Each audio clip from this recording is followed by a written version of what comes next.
Sebagai informasi, sesuai anggaran dasar Jasa Marga, dalam menetapkan struktur organisasi satu tingkat di bawah direksi atau BOD-1, direksi harus mendapat persetujuan tertulis dari Dewan Komisaris. Oleh karena itu, agenda kita selanjutnya yaitu opening speech dari Komisaris Utama PT Jasa Marga Persero Tbk kepada Bapak Yuswanda Atemenggung, kami persilahkan.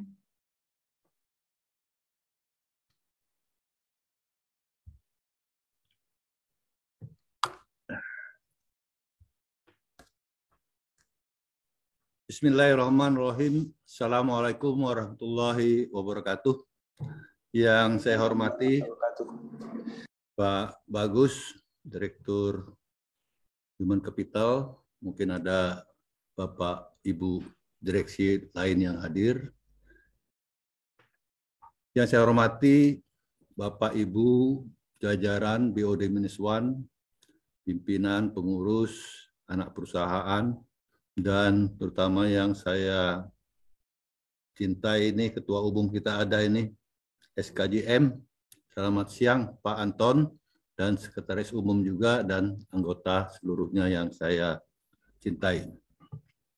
Pertama-tama puji syukur kepada Allah Subhanahu wa Ta'ala, Tuhan seluruh sekalian alam, atas rahmat taufik hidayahnya kita bisa berkumpul di dalam acara yang saya anggap penting ini.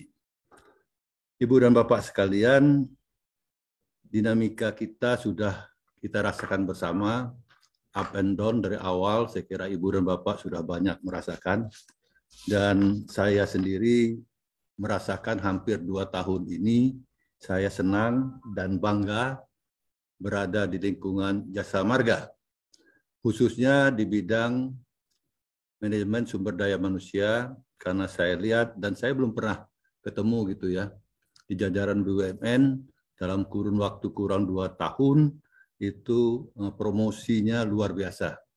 Yang tercatat sama saya, 10 orang menjadi top promosi manajemen di lingkungan baik internal maupun eksternal di dalam 2 tahun terakhir ini. Ini saya kira capaian luar biasa yang kita harus syukuri bersama. Yang kedua, sebagaimana disampaikan tadi, bahwasanya organisasi ini memang harus disempurnakan terus-menerus. Karena kita ketahui, organisasi ini adalah bagian sistem sosial di tengah-tengah masyarakat kita. Saya katakan adalah Jasa Marga, itu adalah suatu sistem sosial di tengah-tengah masyarakat kita. Kita ketahui kehidupan di tengah-tengah masyarakat kita itu adalah dinamis. Nah, kedinamisan itu yang menuntut perubahan. Dan demikian perubahan tidak bisa dihindari. Kalau ingin survive. Tapi Ibu dan Bapak sekalian, di dalam perjalanannya kita ketahui juga tidak semudah yang kita bayangkan. Resistensi itu kita dapatkan akan perubahan-perubahan suatu organisasi. Dan dinamika ini itu tercermin baik eksternal maupun internal. Saya kasih contoh adalah dinamika eksternal itu kekuatan persaingan. Ini saya bicara umum tapi bisa diproyeksikan ke level kita, khususnya level Jasa Marga. Kekuatan persaingan kita luar biasa. Kalau kita mengatakan kita sekarang, posisi sekarang ini adalah kita mendominir sebagai kita sebagai pengelola tol terbesar di Indonesia, jangan lupa persaingan kita juga ketat. Gitu. Jadi di belakang kita juga terus akan menyusul. Gitu. Nah ini juga harus kita cermati. Demikian juga perubahan dinamika ini eksternal antara lain adalah kebijakan. Kebijakan baik ekonomi, politik, bahkan kebijakan global. Kita ketahui kebijakan ekonomi dan sebagainya sangat berpengaruh, khususnya untuk kita. Walaupun tidak secara langsung, tapi ini juga harus kita cermati. Demikian juga perilaku masyarakat, pengguna. Ini harus kita betul-betul cermati sekali perilaku masyarakat. Karena kita hidupnya ataupun kita bisa survive, kita bisa tegar itu karena di lingkungan masyarakat. Kita harus tahu apa yang ada di masyarakat dan apa kemauan masyarakat. Ini yang harus kita ini. Saya kasih contoh lama sekali ini. Saya kira contoh ini sudah 50 tahun yang lalu. Tapi menurut saya masih relevan gitu ya. Di tahun 70-an kita ketahui bahwasanya franchise seperti misalnya McDonald itu luar biasa ekspansinya. Mereka ekspansi berdasarkan riset-riset dan seterusnya. Nah, kita ketahui origin daripada misalnya McDonald itu adalah dia mau menarik klien itu adalah anak-anak. Dengan anak-anak ditarik, diambil, maka ibu dan bapaknya juga ikut. Nah, itu yang strategi yang dilakukan oleh berdasarkan riset tentunya. Nah, kalau kita tahu di awal-awal 70-an itu, McDonald itu terutama di negara asalnya, itu biasanya dibangun itu di luar kota, penuh dengan taman dan sebagainya, tempat hiburan anak-anak dibuat. Nah, itu secara umum berhasil, luar biasa pengaruhnya. Itu tahun 70-an saya kira belum masuk ke Jakarta, McDonald. Nah, dia mengembangkan prinsipnya itu, dia mengembangkan, saya lupa, tapi di salah satu prefektur di Jepang, di komunalnya saya lupa juga, prefekturnya di, nanti saya. Jadi dia mengembangkan, mengekspansi di sana. Dia buat gerai McDonald itu besar dan sebagainya, akan membawa anak-anak ke sana dan ibu dan bapaknya juga, buatkan tamannya itu Pak Ibus ya, dia kerjakan semua. Dan kita tahu McDonald itu punya simbol untuk menarik anak-anak itu adalah boneka, badut ya, badut kuning yang hidung besar merah, gitu kan. Nah, dia buat di sana. Nah, setelah launching di satu prefektur di situ di tahun awal-awal 70-an, ini riset ya.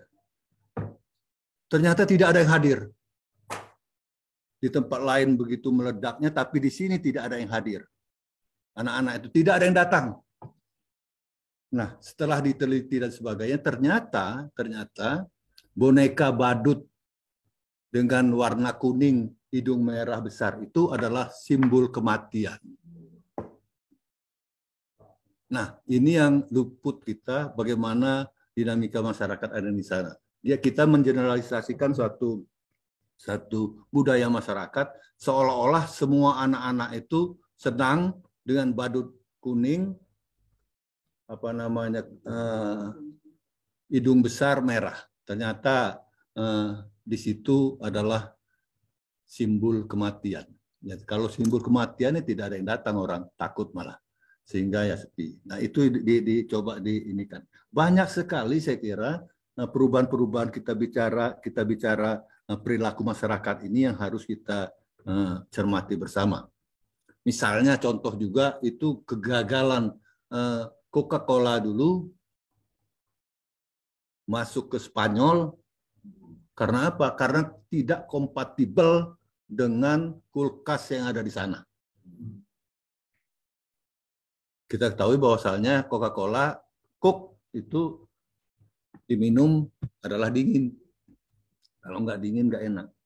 Nah, hal-hal semacam itu menjadi pelajaran kita bersama. Saya refleksikan dengan kita, ini kita sangat banyak sekali perilaku masyarakat yang harus kita cermati bersama. Perjalanan saya ke sini pun tadi di gerbang tol di mana itu? Jagorawi. Saya menemukan hal yang kurang baik juga ini Pak Bagus. Gitu ya. Menurut saya nggak pas gitu. Kita yang harus melayani masyarakat gitu. Ya bukan kita yang sebagai amtenarnya gitu ya. Karena kita butuh masyarakat. Hasil kita adalah dari hasil masyarakat. Yang kedua adalah juga dinamika. Kenapa perubahan penting adalah karena internal. Kita perlu downsizing, kita perlu outsourcing. Kenapa perlu outsourcing? Karena kita perlu penyegaran dan sebagainya. Kita perlu juga mengintroduksi teknologi baru, luar biasa saya kira. Nah, pada dasarnya perubahan-perubahan itu kita laksanakan sesuai dengan kebutuhan kita. Saya melihat di Jasa Marga ini sudah rutin dan pada on track. Perubahan-perubahan itu sesuai dengan kebutuhan. Karena pada dasarnya perubahan organisasi itu ada 3 strategi. Kalau saya sampaikan, kita alhamdulillah menganut strategi yang ketiga. Strategi yang pertama itu adalah paksa. Itu force change strategy. Biasanya tidak dikatakan jelek. Strategi ini adalah bisa menghasilkan yang cepat. Tapi biasanya komitmennya daripada anggota ini rendah. Nah, yang kedua juga ada strategi edukasi. Ini juga tidak kita pakai juga. Biasanya ini komitmennya tinggi karena terlampau banyak mengakomodir kemauan Pak Anton misalnya itu kan. Nah, itu mengedukasi dan seterusnya, tapi organisasi kita menjadi lambat. Yang ketiga, kita menggunakan strategi rasional. Saya kira ini bagus. Ada partisipasi karyawan sampai dengan detail transisinya. Ada motivasi, ada insentif, dan ini saya kira dilakukan oleh Pak Bagus dan kawan-kawan. Ada komunikasi yang baik, dan juga ada evaluasi feedback. Pada hari ini, saya kira pada hari ini kita berkumpul dalam kerangka itu semua.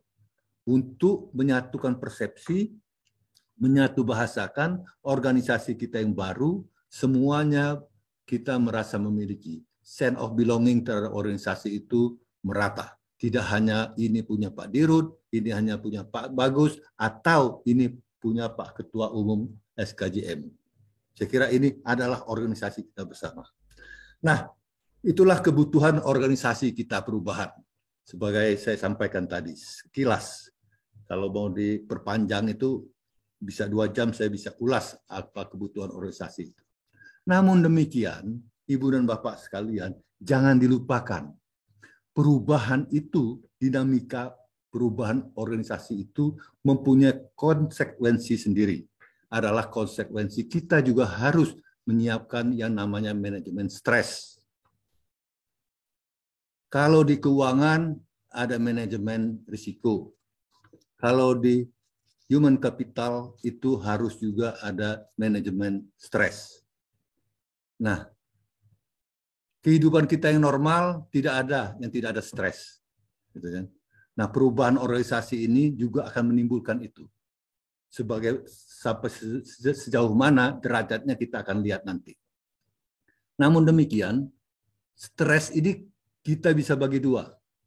Stres yang negatif, ada stres yang positif. Tapi biasanya orang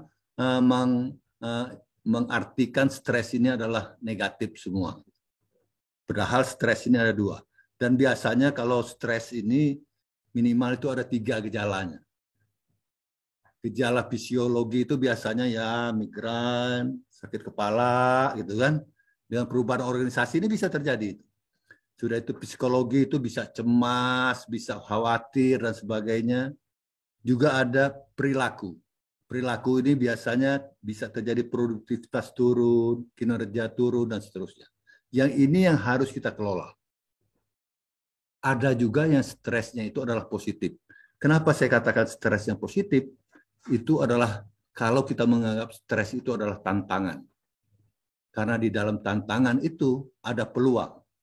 Nah, inilah kita akan memperoleh satu potensial keberhasilan, dan disinilah perlunya manajemen stres. Ibu dan Bapak sekalian, biasanya pimpinan-pimpinan top manajemen membiarkan ini pada level tertentu. Nah, ini menurut saya harus kita cermati bersama. Tidak boleh membiarkan sampai level tertentu. Kalau sudah dia menjurus ke negatif, harus dilakukan mitigasi, harus dilakukan manajemen stres, harus kita lakukan. Nah, pendekatannya adalah 2. Pertama, dari segi individu, harus kita mempunyai manajemen waktu, bekerja, ibadah, istirahat, jangan lupa. Jangan lupa juga penambahan waktu olahraga. Itu Pak Anton perlu itu dengan anggota kita, waktu olahraga. Jangan lupa penambahan. Kalau olahraga yang sudah 7 tambah 1, 8. Sudah itu relaksasi, ini juga penting. Jangan tegang-tegang terus Pak, bagus ya. Kalau bisa agak sedikit disantaikan. Karena apa? Saya sampaikan waktu itu dengan Pak Bagus juga di acara kita waktu ulang tahun. Pak Bagus saya lihat dan Pak Dirut juga, saya lihat Jasa Marga ini kurang kurang gatheringnya, kurang apa segala. Oh enggak Pak, biasanya sering. Tapi ini karena COVID saja katanya. Nah, itu juga saya kira penting. Juga lagi penting adalah perluasan jaringan sosial. Ini sangat-sangat berdampak. Dan saya sangat mengharapkan sekali, terutama dari Serikat Kerja Jasa Marga, untuk melihat ini secara masuk ke dalam anggota-anggota itu secara positif. Saya kira ini sangat perlu. Dan secara organisasi, tugasnya manajemen adalah menciptakan iklim organisasi yang baik, menetapkan target yang realistis. Nah ini Pak Bagus juga, menetapkan target yang realistis. Biasanya manajer itu biasanya memang sudah hukumnya begitu. Jadi kalau karyawan itu punya kapasitas, diberi kapasitas 5, dia masih bisa menyelesaikan, dia harus tambah 1, 6. Masih bisa menyelesaikan, tambah 1 lagi 7. Masih bisa menyelesaikan, tambah begitu. Nanti harus terukur sampai sejauh mana titik jenuhnya. Juga saya berharap perbaikan komunikasi. Ini sangat penting. Tidak ada yang tidak bisa diselesaikan dengan komunikasi yang baik.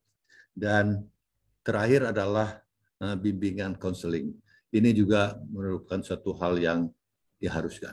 Itu saya kira titik poin saya terhadap perubahan organisasi ini. Saya mengatakan sangat penting. Saya juga menghadiri ini karena tadinya saya memang ada acara, tapi karena dikatakan ini adalah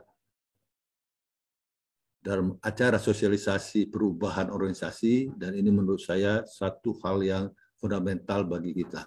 Alhamdulillah, berkat kerjasama kita bersama, kita bisa menyelesaikan, bahkan di tahun 2021 ini kita bisa melampaui badai-badai yang kita alami. Demikian Pak Bagus dan rekan-rekan semua, selamat bersosialisasikan dengan baik, mengkomunikasikannya dengan baik, sekaligus mengevaluasi sebagai feedback kepada organisasi kita bersama. Saya akhiri billahi taufiq wal hidayah. Wassalamualaikum warahmatullahi wabarakatuh. Assalamualaikum warahmatullahi wabarakatuh. Terima kasih kepada Bapak Yuswanda yang telah memberikan opening speech.